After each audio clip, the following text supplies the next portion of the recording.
اس video کو دھیان سے دیکھیے۔ اس ویڈیو میں میں آپ لوگوں کو بتانے والا ہوں کہ وہ 5 لوگ کون سے ہیں جن کو رات کو نیند نہیں آتی ہے، اور اگر نیند آتی ہے تو رات کو آنکھ کیوں کھل جاتی ہے۔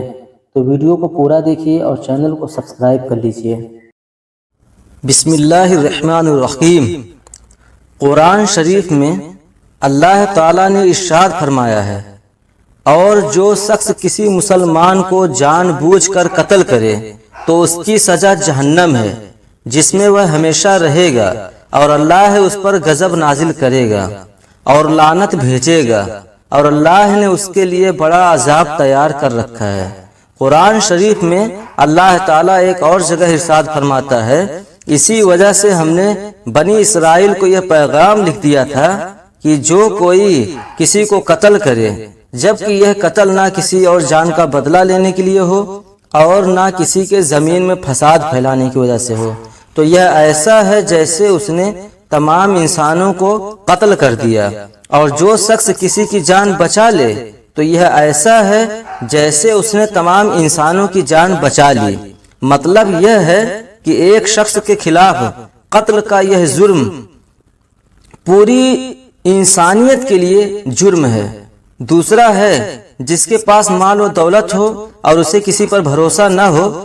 تاریخ کے ہر دور میں ایک سے بڑھ کر ایک دولت مند پیدا ہوئے ہیں، اور وقت دیکھتے ہوئے وہ سب مٹی کے ڈھیر ہو گئے۔ اس کے باوجود انسان سمجھنے کے لیے تیار نہیں۔ دولت پانے کے بعد صرف پیغمبر اور اولیاء ہی استقامت پر کھڑے نظر آئے۔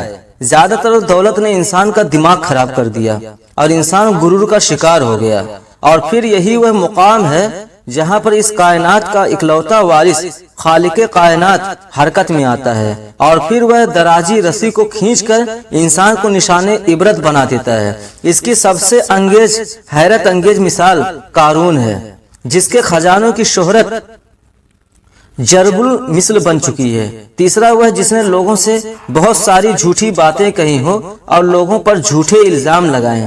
حدیث شریف میں ہے کہ جھوٹے گواہ کے قدم ہٹنے بھی نہ پائیں گے کہ اللہ تعالیٰ اس کے لیے جہنم واجب کر دے گا۔ جس نے کسی مسلمان کو ذلیل کرنے کی غرض سے اس پر الزام لگایا تو اللہ تعالیٰ جہنم کے پل پر اسے روک لے گا، یہاں تک کہ اپنے کہنے کے مطابق عذاب پا لے گا۔ جو کسی مسلمان پر ایسی چیز کا الزام لگائے جس کے بارے میں وہ خود بھی نہ جانتا ہو تو اللہ تعالیٰ اسے جہنم کے خون اور پیپ جمع ہونے کے مقام میں اس وقت تک رکھے گا جب تک کہ اپنے الزام کے مطابق عذاب نہ پالے۔ چوتھا وہ ہے جس کی ذمہ داری زیادہ ہو لیکن اس کے پاس دینے کے لیے کچھ نہ ہو۔ کائنات کے تلخ ترین اور شفاف حقیقت بھوک ہے۔ بھوک بڑی بدذات ہے۔ انسان چرند پرند اور جی روح مخلوق اپنی بھوک کے سامنے بے بس ہو جاتے ہیں۔ یہی وجہ ہے کہ موجودہ حالات کے پیش نظر غریب اور بے سہارا لوگوں کے سامنے بھوک ایک بڑا مسئلہ بن کھڑی ہو گئی ہے۔ بحیثیت مسلمان ہمارے اوپر یہ فرض ہے کہ ہم اپنے آس پاس رہنے والے غریب اور مسکین کی مدد کریں، جو اللہ تعالیٰ کے ہاں سب سے زیادہ پسندیدہ عمل ہے۔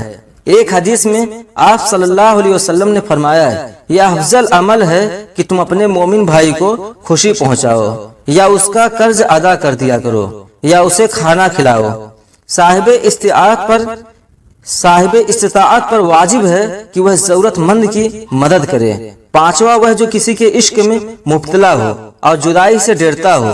کسی اپنے کی جدائی کبھی بھی آسان نہیں ہوتی۔ اس جدائی کا احساس آپ کی دنیا کو برباد کر سکتا ہے اور ڈپریشن کو بھڑکا سکتا ہے۔